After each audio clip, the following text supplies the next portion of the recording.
Здравствуйте, самые лучшие зрители! Меня зовут Полина. Вы помните этот проект?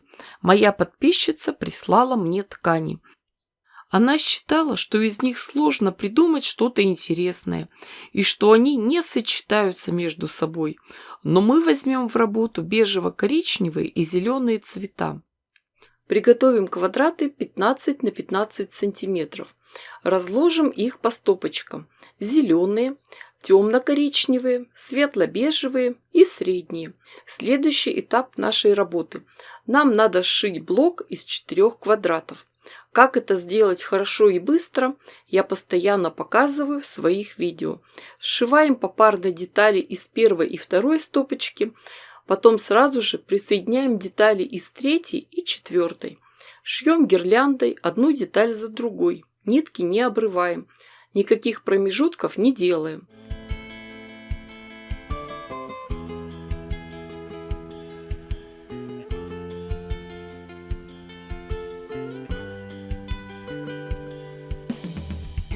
Отшитые гирлянды разъединяем попарно. Затем разворачиваем эти конструкции, тщательно расправляем и проутюживаем швы. Швы лучше направлять в сторону темной ткани. Так они не будут просвечивать и все изделие будет выглядеть опрятно. После этого делаем соединительный горизонтальный шов.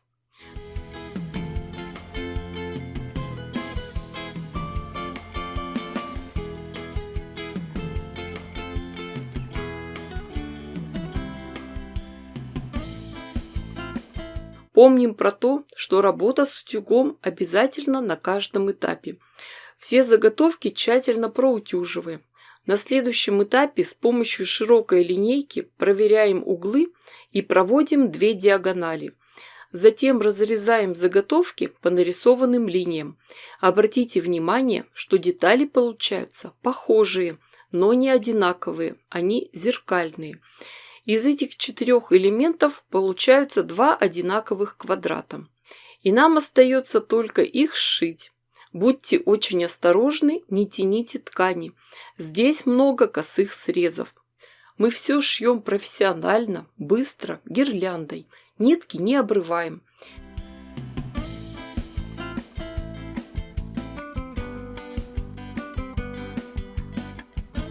Теперь разъединяем готовые детали, расправляем, проутюживаем.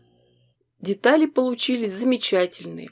У меня было 12 больших квадратов.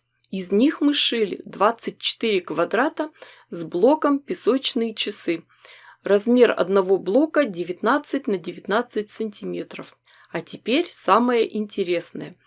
Из этих деталей соберем узор. Смотрите, перекладывайте так, как вам хочется. У меня раскладка 4 на 6 блоков. Когда мы довольны раскладкой, приступаем к соединению квадратов. Сначала сшиваем детали из первой и второй колонки, потом из третьей и четвертой, пятой и шестой, а уже затем соединяем вместе все гирлянды. Вот здесь надо шить очень осторожно. Здесь вот все срезы косые. Учитесь ткани брать осторожно, чтобы ничего не перетянуть.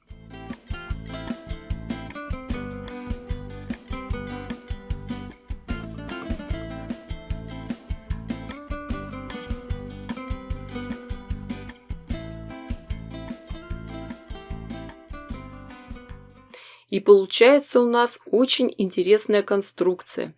Все ряды держатся на нитках, на соединительных швах. Все надо проутюжить. Припуски в соседних рядах направляем в разные стороны.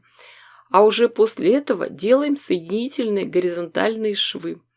Думаю, вы помните, как мы шили это полотно в предыдущем видео. А сейчас продолжим работу и нашьем еще 24 блока. И соединим их уже с готовым куском.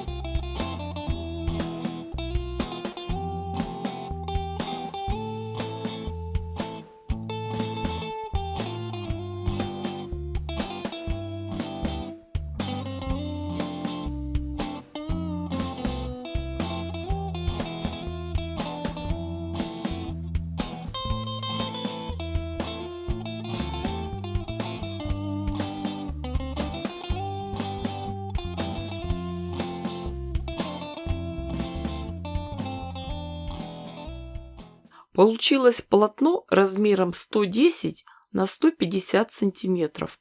К сожалению, многие ткани закончились, и таким узором уже нельзя увеличить размер. Поэтому будем делать рамку. Сначала обошьем полосками темно-коричневого цвета шириной 7 сантиметров. Затем бежевыми полосками шириной 5 сантиметров. А завершит работу кайма шириной 15 сантиметров.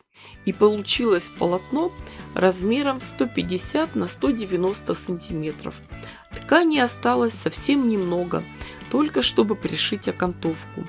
И оказалось, что у меня нет подходящего материала для утеплителя и бэка.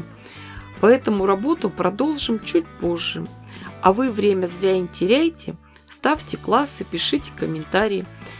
Обязательно подписывайтесь на все мои группы ВК и Одноклассники, чтобы не пропустить мое новое видео.